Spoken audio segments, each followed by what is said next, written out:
quero dizer que para mim é um privilégio muito grande, né, pastor? Estar pregando, estar ministrando a palavra de Deus, né? Eu amo ministrar a palavra do Senhor, até porque quando nós ministramos a palavra de Deus, o primeiro que é fortalecido somos nós que estamos ministrando, né? Então, a partir do momento que a gente começa a preparar a uma ministração, Deus ele começa já falando conosco, né? E isso é tremendo, isso nos fortalece na nossa caminhada cristã. Meus amados, eu queria só falar da importância de nós chegarmos ao culto. O pastor mencionou no início do culto e falou fortemente o que Deus falou no coração dele, que a minha igreja não me prioriza. E isso é fato. O pastor Carlos ele me passou o tema no sábado, era 2h35 da manhã. Eu fui pegar no meu celular para ver o horário qual foi. Foi sábado, 2h35 da manhã que ele passou esse tema, só mais um pouco, Salmo 30, versículo 5. E aí eu peguei e comecei a meditar, orar, e vou relatar um pouco da história de Ana. Nós vamos destrinchar 4 pontos da história de Ana. E muito do que o pastor falou aqui no início do culto, nós vamos usar aqui. Isso é confirmação do Espírito Santo. Sabe, amados? E quando vem Luane falar de um texto que eles deixaram, Hebreus capítulo 10, versículo 33, o texto que eu vou usar também aqui na minha ministração. Eu não falei com o pastor essa semana, né? Para você ver como é que Deus faz, como é que Deus opera. E é por isso que nós temos que estar, sabe, amados, desde o início do culto, se possível um pouco antes, para poder orar e interceder, até porque a nossa batalha, ela é espiritual. Amém, amados? Salmo capítulo 30, versículo 5. Vou tentar correr para ser o mais breve possível. Diz assim a palavra de Deus: o choro pode durar uma noite, mas a alegria vem pela manhã. Amém, amados? O tempo do deserto na nossa vida, ele não é eterno. Nós não vivemos eternamente no deserto. O tempo do deserto, ele é passageiro. E ele serve para nos moldar, para nos aperfeiçoar e para nos tornar cristãos mais maduros. E eu queria compartilhar essa história muito conhecida de todos nós, a história de Ana, que está lá em 1 Samuel, capítulo 1, do versículo 9 ao 13, que diz assim a palavra de Deus. Acho que todos aqui conhecem essa história. Então Ana se levantou depois que comeram e beberam em Siló. Ora, Eli, o sacerdote, estava sentado numa cadeira perto de um pilar do templo do Senhor. Ela, com amargura de alma, orou ao Senhor, chorou muito e fez um voto dizendo: ó Senhor dos exércitos, se benignamente atentares para a aflição da tua serva, de mim te lembrares da tua serva, não te esqueceres, mas a tua serva darás um filho. Ao Senhor o darei por todos os dias da sua vida, e sobre a sua cabeça não passarei navalha. Demorando-se ela em orar perante o Senhor, Eli prestou atenção à sua boca. Ana só falava no coração, e os seus lábios se moviam, mas não se ouvia. E o versículo 20. Passado algum tempo, Ana engravidou e deu à luz a um filho. Chamou de Samuel, dizendo: tenho pedido ao Senhor. Queria dizer, essa é uma história muito conhecida de todos nós. A história de Ana. E Ana intercedeu e orou. E Eli, o sacerdote, pensou que ela estava embriagada. E Deus atendeu o seu pedido, concedendo a ela um filho. Mas eu queria trazer 4 princípios da lição, desta belíssima lição de história. O primeiro deles está lá no versículo 10. Ela, com amargura de alma, orou ao Senhor. Meus amados, e aí o pastor falou no início do culto, quanto tempo é que nós temos dedicado de oração para o Senhor? A palavra de Deus, ela diz lá em Tiago, capítulo 5, versículo 16, a parte B: a oração feita por um justo pode muito em seus efeitos.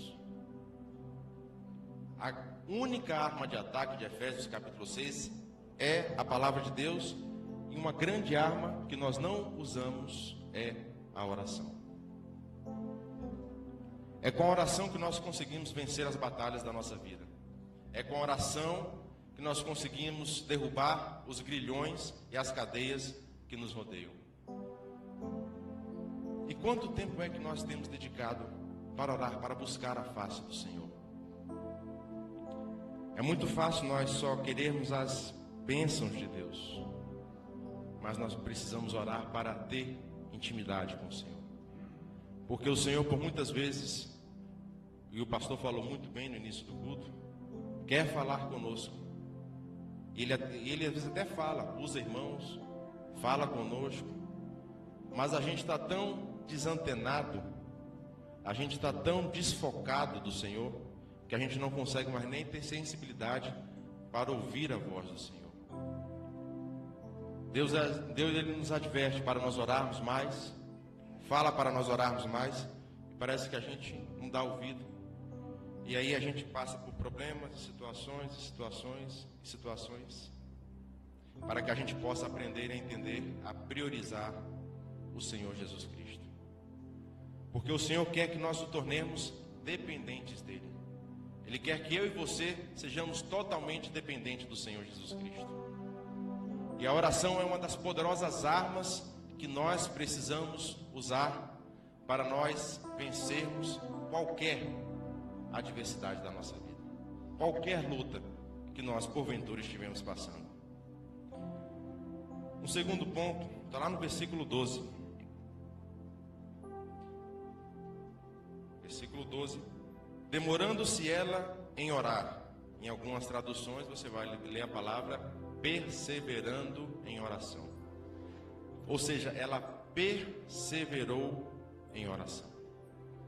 Meus amados, quando nós temos uma vida de oração, quando nós temos uma vida de busca ao Senhor, não vai ser a primeira adversidade que vai tirar o nosso foco.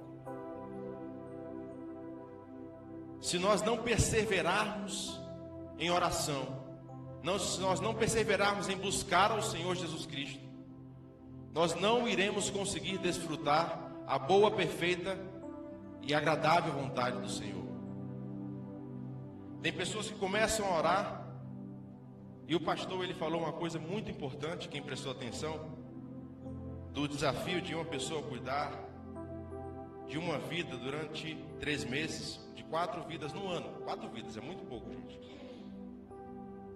Mas quando você começa a fazer a obra de Deus, quando você começa a cuidar de vidas, preste atenção no que eu vou dizer. Quando você começa a cuidar de vidas, quando você começa a buscar ao Senhor, quando você começa a buscar uma vida de santificação, tenha certeza que os obstáculos vão aparecer. Os desafios vão ser grandes. As lutas vão aparecer na sua vida para você desistir da caminhada. Mas só consegue quem tem perseverança. Por isso que nós temos que perseverar em oração. Ana perseverou em oração, diz no versículo 12. E tem um texto muito lindo, que está lá em Atos capítulo 12, versículo 5. Eu acho que todos aqui também conhecem essa história. Quando Pedro estava encarcerado lá na prisão. Pedro encarcerado na prisão, e a igreja do lado de fora fazia contínua oração por Pedro.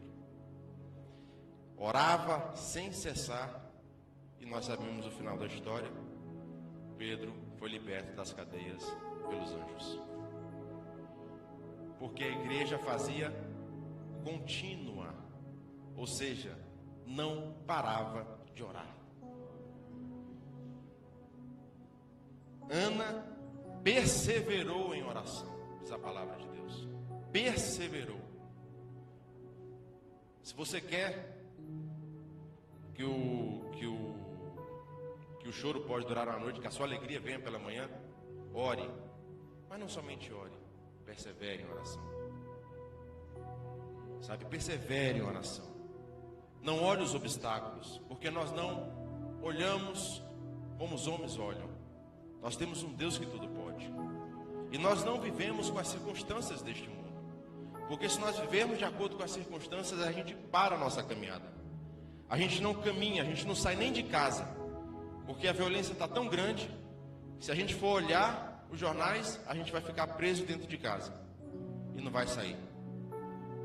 A nossa vida, ela está baseada no Senhor Jesus Cristo. Nós vivemos pela fé, crendo e confiando que o amanhã pertence ao Senhor Jesus Cristo. Crendo e confiando que nós temos que buscar Ele em primeiro lugar, como prioridade na nossa vida, priorizar a igreja, dar o dízimo ao Senhor. A lei da semeadora, ela é fato, queridos. Quanto mais você dá para o Senhor Jesus Cristo, mais Ele cuida da sua vida. Agora você tem que dar de todo o coração. O pastor falou 16 horas, não foi, pastor? 16 horas e meia na semana. Busque 20 horas. Busque dar mais tempo ao Senhor Jesus Cristo. E veja o que Deus ele vai fazer na sua vida. E a igreja fazia contínua oração a Deus. E Pedro foi liberto da prisão. O terceiro ponto, queridos, está lá no versículo 13. Ana só falava no coração e os seus lábios se moviam, mas não se ouvia sua voz. Eli a teve por embriagada. Ela enfrentou calúnia, enfrentou adversidades, as lutas, mas ela não desistiu. Ela continuou em oração. Oração é uma das armas mais importantes nossa. Por muitas vezes se a gente for fazer uma análise de como é que nós dividimos o nosso tempo, a gente parece que a gente ora muito pouco, viu, queridos? Nós oramos muito pouco. Nós fazemos muito pouco para o Senhor, mediante ao que Ele fez na obra da cruz do Calvário, que deu seu Filho para morrer por nós, para que hoje nós pudéssemos estar aqui, e para que nós pudéssemos ser livres da condenação eterna, e para que nós pudéssemos habitar na Nova Jerusalém. Porque foi essa obra da cruz do Calvário, essa obra que Deus deu seu Filho por nós, que é capaz de nos fazer habitar na Nova Jerusalém. Porque se não fosse essa obra, nós éramos condenados à perdição eterna. E louvado seja o nome do Senhor, única e exclusivamente por isso. Enquanto nós vivemos aqui nessa terra, a nossa gratidão deve ser eterna ao Senhor Jesus Cristo por isso. Somente por isso. Por Ele ter enviado o seu Filho para morrer na cruz do Calvário. Um quarto princípio que eu pude extrair, na verdade eu não, o Espírito Santo, e esse daqui para mim é um dos mais difíceis. Está lá no versículo 20. Antes da resposta, né? Antes dela engravidar. Passando algum tempo. Tempo é uma das coisas mais difíceis para nós podermos entender e compreender. Que as coisas não acontecem no nosso tempo. O tempo de Deus não é o mesmo tempo do nosso. O time de Deus não é o time nosso. Sabe, nós queremos as coisas para ontem, mas Deus não. Deus não é assim. Deus ele não trabalha como o homem trabalha. Deus ele não calcula como o homem calcula. Deus ele não faz como você pensa que você acha que deve fazer. Deus ele faz da maneira que ele deve fazer. Mas sabe de uma coisa, o trabalhar de Deus ele é perfeito. Nós seres humanos temos uma limitação totalmente momentânea, porque a gente só vê o momento, a gente não consegue ver muito além. Deus ele vê o momento e Deus ele vê lá na frente. Por isso que a palavra de Deus ela é muito clara e muito linda quando diz: o que faço hoje não entenderás. Porque o que Deus às vezes faz na nossa vida, a turbulência às vezes que Ele faz, permite acontecer na nossa vida, é para que lá na frente você possa estar apto a usufruir daquilo que Deus tem reservado para você. Eu sei que no momento a gente não entende, porque nós temos uma limitação que chama-se carne. E enquanto nós estivermos aqui neste mundo, nós vamos ter essa limitação. E quando a gente está passando por uma turbulência, a gente começa a ficar aperreado. Da mesma forma como os discípulos estavam quando Jesus foi atravessar o barco. Interessante que Jesus tinha acabado de fazer a multiplicação dos peixes, né? E aí Jesus chega para os discípulos: vamos atravessar para o outro lado. Jesus, ele fala que ia atravessar. Para você ver como é que é a natureza carnal nossa. E aí Jesus, quando entra no barco, a primeira coisa que ele faz é o quê? Ele estava onde? Estava dormindo lá, tranquilo. A tempestade começou. E aí os discípulos começaram a ficar aperreados. Se esqueceram que Jesus tinha acabado de falar: vamos passar para o outro lado. E se esqueceram. E nós somos assim, quando a gente enfrenta uma adversidade, quando a gente enfrenta uma dificuldade, a gente se esquece, parece que, das promessas de Deus e começa a botar a mão na cabeça. E às vezes a gente coloca o carro na frente dos bois e se atropela todinho. Mas Deus, pela sua infinita misericórdia, pelo seu infinito amor, Ele vai e ainda dá um jeito, fala com você, porque Ele te ama e porque Ele tem um propósito na sua vida. Nós temos que entender que o tempo de Deus não é o nosso tempo. E nós temos que aprender a fazer como Jesus estava naquele barco. Jesus, ele não estava dormindo ali à toa, não. Ele estava cansado, com sono. Ele quer transmitir para nós, através daquela dormida no barco, que nós temos que aprender a descansar e a dormir literalmente no Senhor, mediante as tempestades da nossa vida. Descansar no Senhor não é fácil. Não é fácil porque a gente vive num mundo rápido. As pessoas querem as coisas para ontem, resultado, cobranças, né? As empresas cobram, pessoas cobram, e as redes sociais ajudam ainda a você tornar uma sociedade ansiosa. A sociedade que nós vivemos é a sociedade mais ansiosa, depressiva que já existiu. É essa sociedade atual. Você pode passar, o que mais você vê aí, pastor pastor, psicólogo, doutor, o que mais você vê é farmácia. E chega em qualquer farmácia e pergunte qual o remédio mais vendido. Isso não é o ansiolítico. Eu até vou dizer o nome: Rivotril. O mais vendido. Não é. Porque a sociedade está ansiosa. A sociedade está deprimida. A sociedade está angustiada. Porque não consegue descansar. A gente não consegue descansar. Mas a gente precisa aprender a descansar no Senhor. Somente assim a gente vai conseguir usufruir daquilo que Deus tem reservado para nós. Nós temos que aprender a lançar sobre Ele toda a vossa ansiedade, preocupação, angústia. E entender e compreender que Ele tem verdadeiramente cuidado de nós. Ele cuida das nossas vidas. Às vezes é difícil enxergar mediante aos problemas, mas mesmo em meio aos problemas, Ele cuida de você. Porque Ele cuida de você nos mínimos detalhes, porque Ele tem um plano especial para a sua vida. Ele tem um plano especial para cada um de vocês, para cada um de nós. Para cada um de nós. Deus tem um plano tremendo e maravilhoso.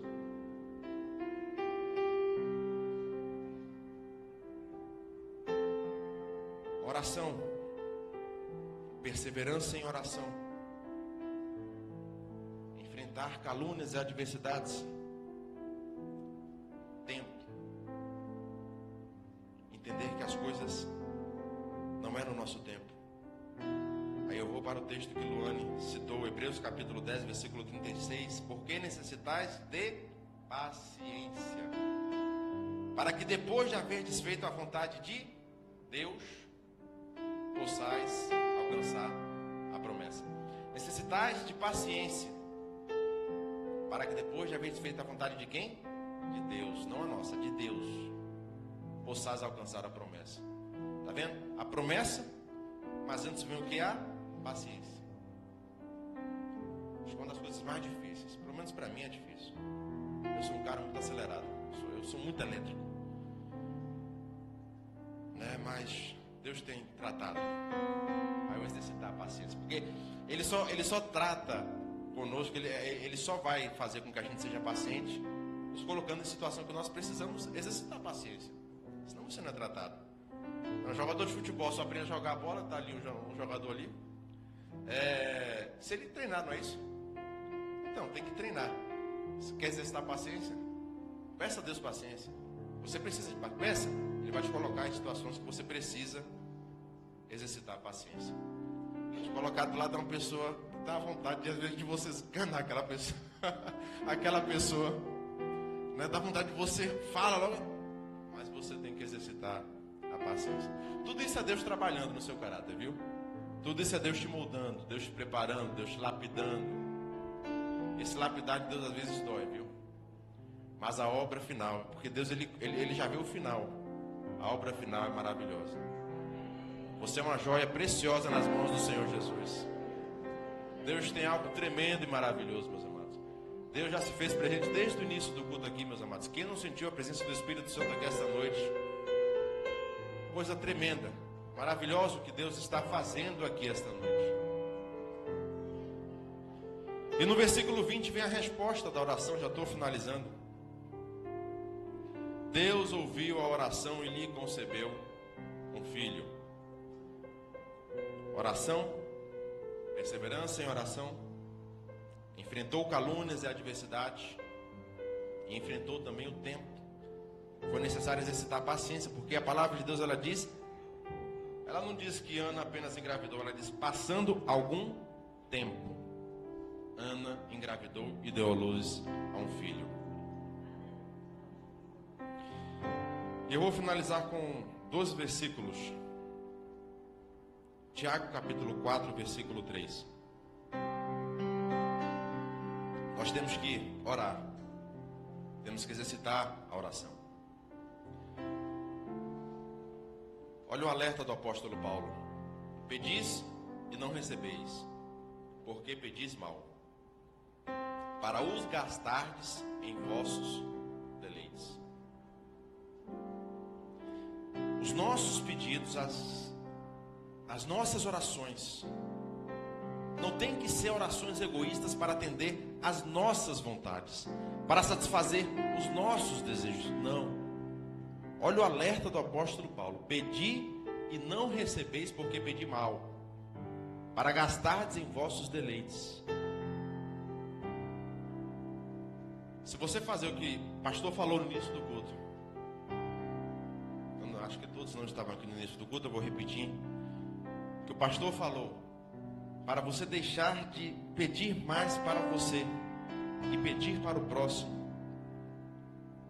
E aí ele fez uma pergunta: quanto tempo é e quando é que foi que você se ajoelhou para orar pelos encarcerados, para orar pelos perdidos, para orar pela nossa nação? Foi essa pergunta que o pastor fez no início do culto. Essa tem que ser a nossa oração. Oração intercessória pelo próximo, pelo outro.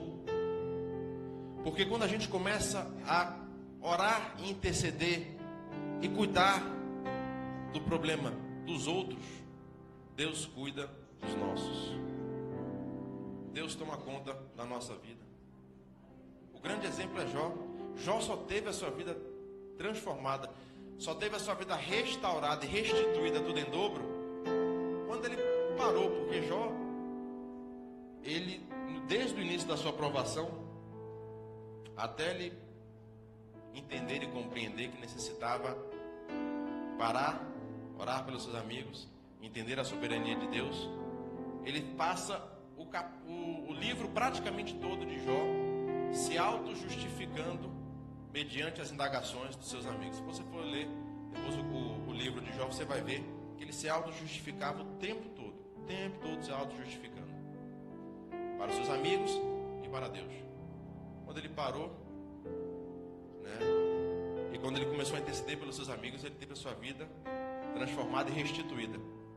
E aí ele pôde fazer aquela declaração, que é uma das declarações mais lindas das Escrituras Sagradas.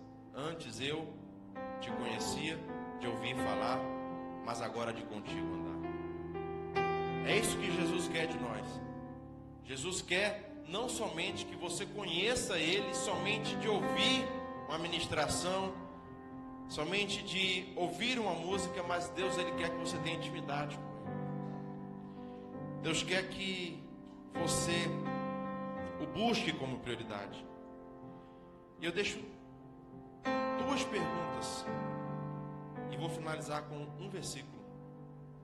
O que é que você tem pedido ao Senhor? Qual é a sua petição? O que você tem orado? Nós temos que entender que os nossos pedidos, eles têm que estar alinhados com a vontade de Deus. Mas como é que nós vamos ter os nossos pedidos alinhados com a vontade de Deus? João, capítulo 15, versículo 7, relata o que nós precisamos fazer. Se vós estiverdes em mim, e as minhas palavras estiverem em vós, se vós estiverdes em mim, e as minhas palavras estiverem em vós, ou seja, se você estiver buscando ao Senhor, se você estiver orando, se você estiver dando o seu dízimo de tempo, daqueles 4 T's ali que o pastor colocou, que sempre coloca todo culto, eu acho que o mais difícil é o do tempo. Na sociedade de hoje é o tempo, é o mais difícil. Se você estiver buscando ao Senhor, se a palavra do Senhor for prioridade na sua vida, aí se cumpre a parte B do versículo. Pedireis tudo o que quiserdes e vos será feito. Tem muita gente que só fala essa parte B do versículo, esquece da parte A. É necessário que Cristo esteja sendo prioridade na sua vida. É necessário que você tenha uma vida de oração, de busca à santificação. Nós temos que entender que perfeitos nós não seremos aqui nesta terra. Ninguém vai ser perfeito aqui nessa terra. Mas a busca da perfeição nós temos que buscá-la. A busca da santificação nós temos que ir atrás. E ela é gradativa. A cada dia que passa, você vai crescendo, crescendo, crescendo, crescendo espiritualmente. E você chegará na eternidade, sim. Lá nós teremos um corpo transformado, renovado, seremos perfeitos 100%. Mas enquanto isso nós temos que buscar crescer. Essa busca ela tem que ser crescente. Ela não pode nem estagnar e nem diminuir. Ou seja, se hoje você ora 5 minutos, amanhã você tem que orar 10, amanhã você tem que orar 15, depois de amanhã 20, 30, 1 hora, e assim vai aumentando gradativamente. Porque se você fizer isso, no seu coração vai estar a palavra do Senhor, e aí a vontade do Senhor, aí você vai poder falar o que o apóstolo Paulo falou e declarou: não mais vivo eu, mas Cristo vive em mim. Então, ou seja, Cristo vai habitar em você, Cristo vivendo em você, você podendo verdadeiramente fazer essa declaração de todo o coração, aí a sua vontade vai estar alinhada com a vontade de Deus. Aí aonde você colocar a planta do seu pé vai ser abençoado, aonde você colocar a palma das mãos vai ser abençoado, aonde você for vai ser abençoado, aonde você for as pessoas vão ver a glória do Espírito Santo através da sua vida. Através da sua vida, pessoas vão se converter ao Evangelho. Através da sua vida, vidas vão ser salvas, vidas vão ser transformadas. Deus, Ele quer nos usar, mas nós precisamos estar com o coração aberto, coração quebrantado diante do Senhor. Nós precisamos nos quebrantar diante do Pai. A palavra de Deus, ela diz que um coração contrito e quebrantado, o Senhor não rejeita. O problema é que o nosso coração é duro. E às vezes, Deus precisa colocar você em situação para que você quebrante o seu coração, porque Deus, Ele quer um coração quebrantado. Deus, Ele não quer um coração duro. Deus, Ele não pode trabalhar num coração duro. Deus, Ele é educado. Se eu for lá para o Apocalipse, eis que estou à porta e bato. Se você abrir, se você deixar Ele entrar, É necessário você fazer a sua parte, abrir a sua vida, abrir o seu coração totalmente para o Senhor Jesus Cristo. E aí, se você fizer isso, Ele vai entrar, vai fazer a grande obra que Ele tem para fazer na sua vida, em primeiro lugar, e depois através de você.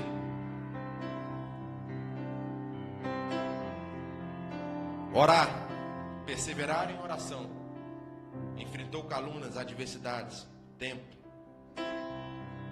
exercitou a paciência. Ana, que Deus possa nos ajudar, meus amados, que Deus possa nos fortalecer. O choro, ele pode até durar uma noite, a alegria, ela vem pela manhã. Agora, essa noite pode ser uma, pode ser duas, o tempo é de Deus e não nosso. Que nós possamos fazer a nossa parte, de buscar ao Senhor como prioridade. Se você for ver, desde o início do culto, o culto vem falando da importância da oração. As músicas, o pastor, Deus usa Luane, o culto todo. A importância de nós orarmos, de nós priorizarmos o Senhor Jesus Cristo. E o que o pastor falou, e o que Deus, na verdade, falou para o pastor: a minha igreja não me prioriza. Nós temos que meditar muito sobre isso. Muito, muito sobre isso. Será que nós estamos priorizando o Senhor? É só você fazer uma análise da sua vida. Pega o seu dia. Aonde você deposita mais tempo é a sua prioridade. E aí você reflita. Estamos priorizando o Senhor? Precisamos, na verdade. Na verdade, eu fiz uma pergunta: estamos priorizando o Senhor? E aí eu faço a resposta: nós precisamos priorizar o Senhor Jesus Cristo. Que Deus possa nos ajudar. Que Deus possa nos fortalecer. Eu tenho certeza, meus amados, que hoje foi noite de renovação. Só não sentiu a presença do Espírito Santo quem não estava aqui presente, porque Deus falou desde o início do culto. Eu tenho certeza que vidas aqui foram renovadas. Uma delas foi a minha. Porque Deus, Ele é maravilhoso, Deus, Ele é tremendo. Sabe, amados, que nós possamos estar cada vez mais e mais dando lugar para que Deus, Ele possa operar e trabalhar na nossa vida. Amém? Vamos nos colocar de pé. Eu queria orar, pastor, com a sua permissão. Pai amado, nós queremos te louvar, Senhor. Te louvar pela tua palavra de admoestação, tua palavra de advertência, Senhor, que nos convoca a nós o colocarmos como prioridade na nossa vida, Pai. Que o Senhor possa cada dia mais e mais quebrantar os nossos corações. Que o Senhor possa fazer a tua obra em nós, para que depois o Senhor possa fazer através de nós. Que o Senhor quebrante corações aqui esta noite, meu Pai. Que o Senhor trabalhe em vidas que precisam ser trabalhadas. Caráter de pessoas que precisam ser moldados. Pessoas que precisam ter o caráter trabalhado, meu Pai. Pessoas que precisam ter trabalhado o orgulho, a vaidade. Trabalha, Senhor. Molda, Senhor. Faz um vaso novo, meu Pai. Se necessário for, quebra. Mas faça uma obra completa, meu Pai. Conclua a grande obra que o Senhor começou na vida desta pessoa, meu Pai. É o que eu te peço, meu Pai. Eu te entrego cada um nas tuas mãos, meu Pai. Em nome de Jesus.